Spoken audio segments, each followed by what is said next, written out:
പഴയ ഭരണം പോയപ്പോൾ പിണറായിസം തൊലഞ്ഞല്ലോ, പുതിയ ഭരണം വന്നപ്പോൾ സന്തോഷമാണ്. എന്നിരുന്നാലും അതിൻ്റെ ഇടയ്ക്ക് ചില കാര്യങ്ങൾ അസന്തോഷമായിട്ട് തോന്നിയാൽ അത് പിന്നെ റിയാക്ട് ചെയ്യാണ്ടിരിക്കാൻ പറ്റില്ല.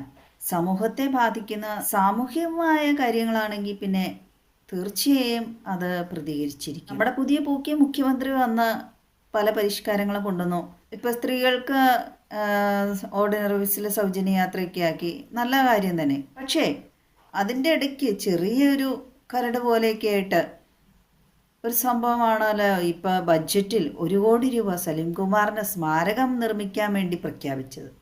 അത് വലിയൊരു കഷ്ടം തന്നെയാണ്. കാരണം നമ്മുടെ ഈ നാട്ടിൽ എത്ര പേര് ഒരു നേരത്തെ ഭക്ഷണമില്ലാതെ വലയുന്നവരുണ്ട്, പട്ടിണി കിടക്കുന്ന ഇഷ്ടംമാതിരി ആൾക്കാരുണ്ട്. അവരെയൊക്കെ ഓർക്കുമ്പോൾ ഇത് ഇച്ചിരി കൂടിപ്പോയില്ലേ എന്നുള്ളൊരു സംശയം തന്നെയാണ്. സർക്കാരിനെതിരായിട്ടൊന്നും പറയുന്നതല്ല, നമ്മുടെ മുഖ്യമന്ത്രിയാണ്, നമ്മളൊന്നും പറഞ്ഞു കൊടുക്കേണ്ട ആവശ്യമില്ല. സലീംകുമാർ എന്ന നടൻ അഭിനയിച്ചു, സ്വന്തമായിട്ട് പൈസ ഉണ്ടാക്കി സ്വന്തം കുടുംബത്തിന് വേണ്ടി ജീവിച്ചു. അദ്ദേഹം സമൂഹത്തിന് എന്താണ് ചെയ്തിട്ടുള്ളത് എന്നുള്ളതാണ് വലിയൊരു ചോദ്യം. അദ്ദേഹത്തിൻ്റെ കയ്യിൽ നിന്ന് പൈസ മുടക്കി എന്തെങ്കിലും ചെയ്തിട്ടുണ്ടോ? അങ്ങനെയല്ല ഉപകാരിയൊക്കെ ആണെങ്കിൽ സ്മാരകം പണിയാന്നൊക്കെ അഭിപ്രായമുണ്ട്. എങ്കിൽ പോലും സ്മാരകം പണിയുന്നത് വലിയ അഭിപ്രായം ഇല്ല. കാരണം മറ്റുള്ള പാവപ്പെട്ട ആൾക്കാരുടെ ഒരു നേരത്തെ ഭക്ഷണം പോലും കഴിക്കാൻ കഴിയില്ലാത്തവരുടെ നികുതി പണം കൊണ്ടായിരിക്കും ഇതൊക്കെ പണിയാം എന്നുള്ള തീരുമാനത്തിലെത്തിയായിരിക്കുമല്ലോ. സലീംകുമാറിനെ പോലെ തന്നെ കൊമേഡിയനായിരുന്ന ഒരാളാണ് മാമുക്കോയ. അദ്ദേഹത്തിൻ്റെ മകൻ നിസാർ മാമുക്കോയ പറയുന്ന വ്യക്തിശക്തമായ ഒരു അഭിപ്രായം തന്നെ. മാമുക്കോയക്കായാലും വേണ്ടെന്നുള്ള പാവങ്ങളെ നികുതി പൈസ തിരിച്ചിട്ട് എന്ത് ചെയ്തിട്ട് അതൊന്നും ശരിയല്ല. 1 കോടി റുപ്യ അത് ഇനി അന്ന് കുറെ സഖാവിന് മുഖ്യമന്ത്രി പഴയ പിണറായി വിജയനെ ചീത്ത പറഞ്ഞോ, കമ്മ്യൂണിസ്റ്റ് ചീത്ത പറഞ്ഞോ, കോൺഗ്രസ് വന്നതിനാണെങ്കിൽ അത് സർക്കാർ ചെയ്യേണ്ടതല്ല. അത്ര സ്നേഹം ഉണ്ടെങ്കിൽ എറണാകുളം DCCയും സിനിമ ആർട്ടിസ്റ്റുകളും അവിടെയുള്ള മിമിക്രി ആർട്ടിസ്റ്റുകളും മറ്റുള്ള സിനിമ ആർട്ടിസ്റ്റുകളും അമ്മ അങ്ങനെ ആർക്കോ കൂടിയിട്ട് വേണമെങ്കിൽ ചെയ്യേണ്ട കേസാണ്. നികുതി പണം അതിന് ചെലവാക്കാൻ പാടില്ല എന്നുള്ള അഭിപ്രായം ഉണ്ടെന്ന് ഞാൻ പറഞ്ഞിട്ടുള്ളൂ. സലീംകുമാറിന് എത്ര കോടിക്ക് വേണമെങ്കിലും സ്മാരകം പണി, അതിന് ഞാനും കൂടെ വെക്കാം. അങ്ങനെ നോക്കുന്ന സമൂഹത്തിന് ഒത്തിരി ഉപകാരം ചെയ്ത ആ പാർട്ടിയിലുള്ള ആളാണല്ലോ. ഒരിക്കലും നമുക്ക് മറക്കാൻ കഴിയില്ലാത്ത നമ്മുടെ പഴയ മുഖ്യമന്ത്രിയായിരുന്ന ശ്രീ ഉമ്മൻചാണ്ടി സാറ്. അദ്ദേഹത്തിന് സ്മാരകം പണിതു എന്ന് പറഞ്ഞാൽ, ഇപ്പോൾ നികുതി പണം എടുത്ത് പണിതു എന്ന് പറഞ്ഞാലും ആരും ഒരു എതിരഭിപ്രായം പറയില്ല. കാരണം അതൊക്കെ അദ്ദേഹം അർഹിക്കുന്നത് തന്നെയാണ്.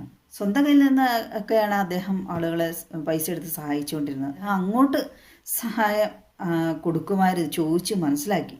അത്രയ്ക്ക് നല്ലൊരു മനുഷ്യനായിരുന്നു. പക്ഷേ ഇവിടെ സലീംകുമാറിനൊക്കെ സ്മാരകം നിർമ്മിക്കുക എന്ന് പറഞ്ഞാൽ എന്തോ ഒരു കോമഡി പോലെയാണ് തോന്നുന്നത്. ഇതിന് മുഖ്യമന്ത്രി പറഞ്ഞിട്ടുള്ള കാരണം എന്താണെന്ന് വെച്ചാൽ, പഴയ മന്ത്രിസഭയിലായിരുന്ന പിണുവിന് അദ്ദേഹത്തിനെതിരായി സംസാരിച്ചു എന്നൊക്കെയുള്ള കാരണമാണ്. ശ്രീ മാമുക്കോയയുടെ മകൻ പറഞ്ഞ എത്ര കൃത്യമായ കാര്യങ്ങളാണ്. കാരണം പിരിവിട്ടൊക്കെയാണെങ്കിൽ ഓക്കെ, സ്മാരകം നിർമ്മിക്കുന്നതിൽ ഇപ്പം വേണ്ടാന്ന് പറയാൻ കഴിയില്ലല്ലോ. ഈയിടെയാണല്ലേ പിറവത്ത് നദിയിൽ 4 അംഗ കുടുംബം ആത്മഹത്യ ചെയ്ത് പട്ടിണി കാരണമാണ്. അതിലെ കുടുംബനാഥയ്ക്ക് കണ്ണ് കാണാനില്ലായിരുന്നു. വാടകയ്ക്കാണ് അവർ താമസിച്ചുകൊണ്ടിരുന്നത്. അവർക്ക് അതിദാരിദ്ര്യം തന്നെയായിരുന്നു. അതൊക്കെ ഓർക്കുമ്പോൾ ഈ കോടികൾ മുടക്കി സ്മാരകം പണിയാൻ എന്നൊക്കെ പറയുന്ന ഒരു ആവശ്യമായ കാര്യം പോലെ തോന്നുന്നു. ജനങ്ങൾ പുതിയ പൂക്കി മുഖ്യമന്ത്രിയിൽ നിന്ന് പലതും ഒത്തിരി അങ്ങ് പ്രതീക്ഷിക്കുകയാണ്. അപ്പോൾ ആ നല്ലതിൻ്റെ ഇടയ്ക്ക് ഇതുപോലെ ഓരോന്നൊക്കെ വരുമ്പോൾ അത് ചെറിയതാണ് ആണെന്ന് ചിലപ്പോൾ ഭരണകർത്താക്കൾക്ക് തോന്നുമായിരിക്കാം. പക്ഷെ അത് കോടികൾ എന്നൊക്കെ കേൾക്കുന്നത് പട്ടിണി കിടക്കുന്നതിന് തീർച്ചയായും വലിയ കാര്യം തന്നെയാണ്. ഇത്തിരി ജ്ഞാനമുള്ള അതിവീക്ഷണമുള്ള നമ്മുടെ പൂക്കി മുഖ്യമന്ത്രിയാണ്. അതുകൊണ്ടാണ് സ്ത്രീകൾക്ക് വണ്ടിക്കൂലി ലാഭിക്കാൻ കഴിയുന്നത്, കയ്യിൽ വെക്കാൻ കഴിയും, അങ്ങനെ ഓർത്ത് സൗജന്യ യാത്ര ഓർഡിനറികളിൽ കൊടുത്ത്.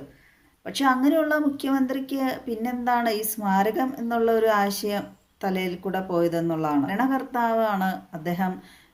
തീർച്ചയായും പൊതുജനങ്ങളെ, പട്ടിണി കിടക്കുന്നവരെ, ഭവനമില്ലാത്തവരെ, അതുപോലെ രോഗികളായിട്ട് മരുന്ന് മേടിക്കാൻ കഴിയില്ലാത്തവരെയൊക്കെ കണക്കിലെടുത്തിട്ട് വേണമായിരുന്നു കോടികൾ ആസ്തിയുള്ള മരണപ്പെട്ട ഒരു ആർട്ടിസ്റ്റിന് സ്മാരകം പണിക, അതിനുവേണ്ടി കോടി ബഡ്ജറ്റ് പ്രഖ്യാപിക്കുക എന്നുള്ളതൊക്കെ ഒരു ആശയത്തിലേക്ക് കടന്നു ചെല്ലാൻ വേണ്ടി. നമ്മളാരും ഉപദേശിക്കേണ്ട ആവശ്യമൊന്നുമില്ല.